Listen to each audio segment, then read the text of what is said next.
Welcome! This video is part of a series about clinical trials at UCSF. The topic of this video is amendments.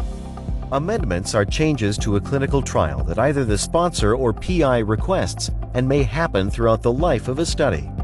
The changes can either be protocol-driven or a change to an already approved budget. It is important to contact the Office of Clinical Research's Coverage Analysis team when any change or protocol amendment has been made, as it can affect the coverage analysis.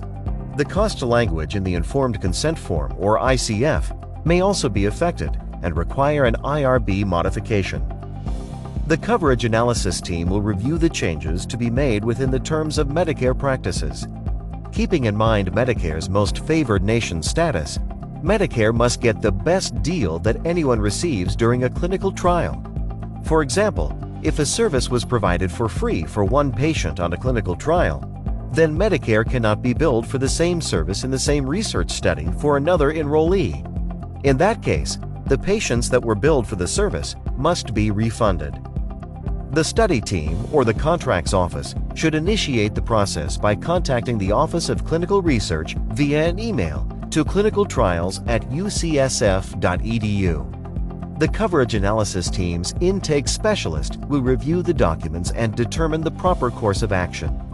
The OCR intake specialist will also maintain communication with study teams, sponsor contacts, and contract officers until the study is formally assigned to calendaring and budget analysts. If there are changes to the protocol that affect coverage analysis, they will then send the study for calendar amendments before beginning budgeting.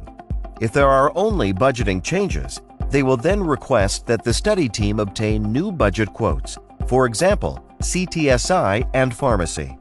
If you have an amendment to a study that you are coordinating, or if you have any questions on what types of documents are needed for amendments, please email clinicaltrials@ucsf.edu.